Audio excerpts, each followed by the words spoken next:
Hi, everybody. Alright, getting into it. So there I am, peeling the peel ply off. In the last video, you saw me lay up this carbon fiber prototype. That includes the really fancy stuff on top. And there I am taking the peel ply off. Now, because sanding that, because it appears as though the resin doesn't really bond to that fancy cloth as well as I'd like, I'm putting a second clear coat on top, and I'm going to put some more peel ply on that. So real quick, let's take a peek here. Here's a picture of the edge of the carbon fiber. So there you can see the fibers themselves and the peel ply finish. Right, this is right near the edge of the piece. Those threads, it's 3 threads per inch, so you can see this is pretty zoomed in. But you can see that sort of weave finish that the peel ply leaves. Now here's a real close-up.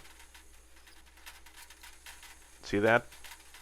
Right? So while that looks good, you can tell that it's not quite as, clean as it would be for normal finish. So that's something that we're working on. Okay, so now that that one's laying up on the back, we're taking another prototype here. That is my 60 millimeter diamond encrusted. It's not really a drill bit; it's more of a grinding bit. And we're marking the places where we're going to be cutting the holes for the defrost fans. Now, that's a horrible way to do it. In the future, I will have a template which will simply lay over the center of each one of the Glareyshilds, and then cutting the holes will be exact and meticulous.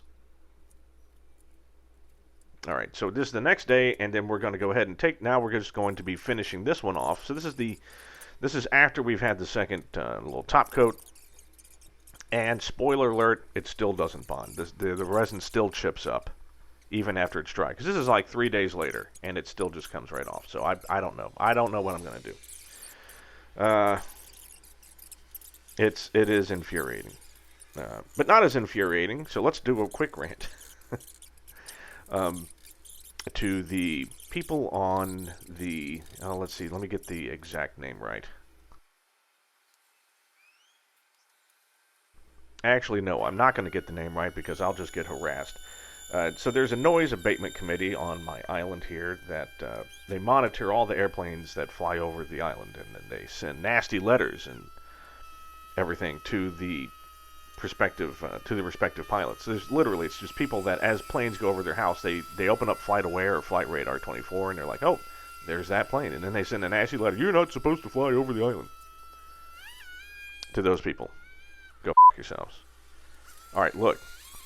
You moved onto an island next to an airport. No offense, but, you know what? I don't even know where to begin on that. And here's the thing. Yes, there is noise abatement procedures in place. If you are departing the airport, you are asked to avoid the island. Great, so you fly to the right, you fly to the left. However, during normal operations, because the wind here is like 95% always out of the west. If the wind is not out of the west and the directions have switched, and this is all dictated by SFO, by the way. If SFO switches, everyone else switches. So if SFO switches their runways, we switch. And at that point, you have to fly over the island to land.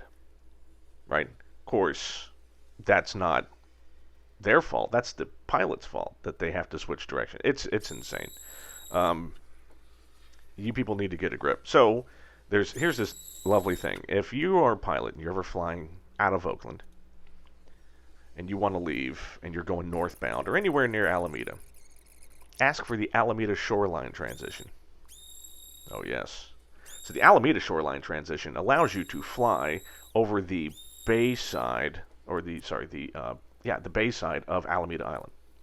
You can go all the way down, and it's sweet. In fact, here's a couple of pictures of the stuff that you can see. Check it out. There's here and there. Okay, this is my favorite. There's the USS Hornet over by the old Naval Air Station. So it's sweet, but inevitably, in my post office box for the club, which I check as I am the president, there are nasty letters all the time. You can't overfly the island. Ladies and gentlemen, that airport has been there since 1927. So, if you were born before 1927 and you live on the island, you have a right to complain. Everyone else can f*** off. Alright, so we are finishing up more work on these glare shields and more composite stuff.